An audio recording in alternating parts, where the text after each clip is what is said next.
Oke ditindaki, iya. Ming sayang iki saiki nek di WA iki kok ora terus bales. Karang ya sibuk kok, heeh. Ora apa-apa sing baku wektu dina iki iso sowan ana ngersane adiku lanang penyanyi Dik Bejo Slamet utawa Dik Kijuk. Uyung-uyung nyengkuyung melu mahargiya ya, Pak. Yo, iki aku karo kowe gurung minangkani panyuwunan layange diwaca mengko sadurunge ngaturke panyuwunan lagon-lagon diaturake gandeng isor kono kuwi TPA.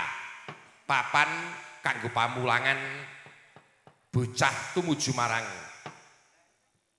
agama suci tegese sinau maca kitab Taman Pendidikan Al-Qur'an. Oh iya, mulane aku karo kowe ngaturke tembangan sing nuansane nuansa agama. Oh iya. Diaturake sithik sadurunge aku lawan kowe sing werna-werna. Ngaturke apa? Gandeng TPA-ne Nurul Huda aku lawan kowe ngaturke pisungsung lelagon kunci surga Miftahul Jannah. Monggo dados.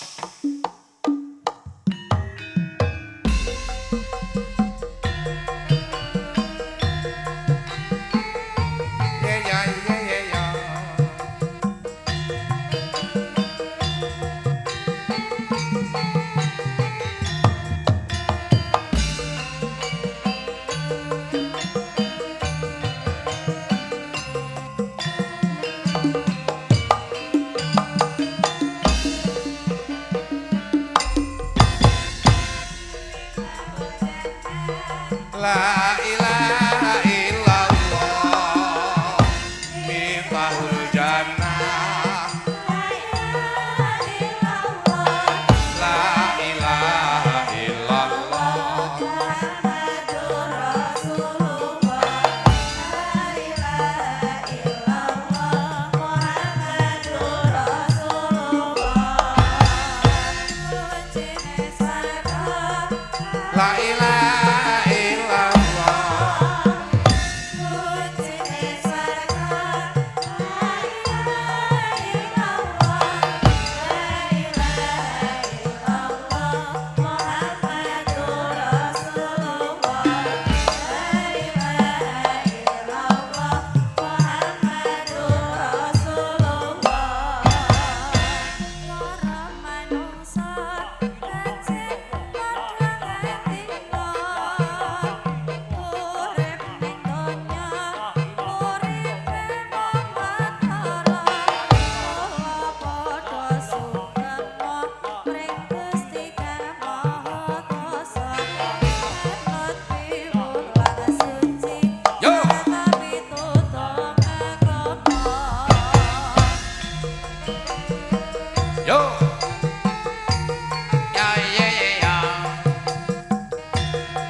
luar biasa, tepuk tangan. Jan matur nuwun ya, Mak. Wis pokoke aku lawan kowe sowan mrene iki wis kaya bebasane kaya kebu mulih nyang kandange. Sebabe apa, Mak? Sebabe kene iki nggon brayate dhewe kok. Iki wiwit kene iki tekan pengisor kono ki dudu wong liya kabeh lek-lekne kabeh adi-adine kabeh. Mula nang kene iki mbok ya upama aku ki kurang ngombe ngono aku njipuk dhewe. Iya. Mangan barang ora semang nunggu ditawani, wis teko tanduk dhewe. Oh iya. Mula kanca-kancaku mau nang kene aku ya wis omong karo adikku, penyanyi Dik Bejo, Dik, kanca-kanca kula niku akeh, mongko drembo-drembo kabeh aku. Le nyembadani ora kira-kira no. Wah, pokoke kanca-kanca kaya disubya-subya. Le dahar ngenak-nakke tenan. Jikuk lawuh tumpangi sego, dhuwur sego tumpangi lawuh. Isih tumpangi lawuh meneh. Ora apa-apa, pokoke watone niate sedekawan kok. Wilujengan, Mak. Nah, iki aku lho kowe oke lho, Mak. Iki sing jenengane sing do sowan mrene, do ngarep-arep karo penyanyi Mbak Elisa Orcaros Alaso lan panjenengane Mbak Anting Lambangsih. Lah iya. Nek aku iki gumun kok mbasan kowe iki ketekan Mbak Elisa karo Mbak Anting kok saiki salin sloga. Salin sloga piye? Waduh, brengose ditata rajin. Biasane ora tau ngono. Ane ngarepa dicukur rajin kae brengose wong sirahe kaya ngene. Ayo wis ora kacek. Wasem ora. Kuwi mbok ora mirangake karo bapak to ora. Kaya ngene iki wis menciptakan, menelurkan anak-anak penerus bangsa kandhane ora. Oh iya. Yo saiki aku lho kowe ngaturi marang panjenengane Mbak Elisa Orcaros ya Pak ya karo tombo kangen wis suwe banget ora nate kepethuk wis ora tau sak panggung karo Mbak Elisa iki kelakon sepanggung wah iki janji muni aku karo kowe ketemu Mbak Elisa ki anjur eling jaman semono lho aku lho kowe iki gulung buming gamelane jeh blek kabeh kae bareng karo Mbak Elisa terus saya laris lho lumpuk tuku gamelan saiki iso merjana kaya ngene wae do dicacat kok kowe iki ora amen yoga-yoga nganti kaya do di gamelan yoga-yoga ming nabuh iya ya coba saiki Mbak Elisa diaturi jumeneng dihormati kanthi lagu kesayangane Mbak Elisa mawar gunting mengkoco dados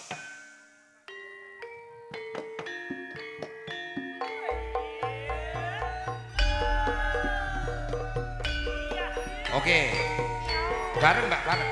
Oke, nggak apa-apa, bareng.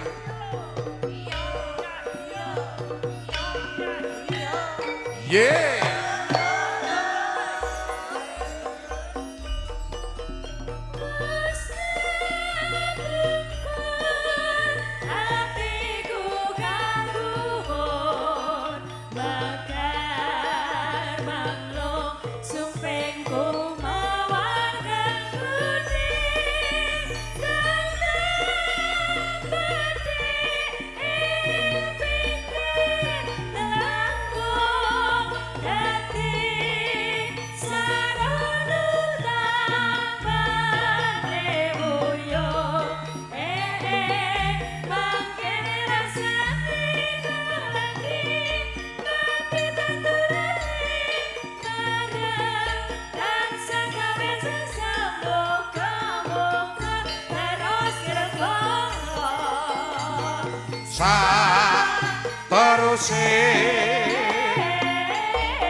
sing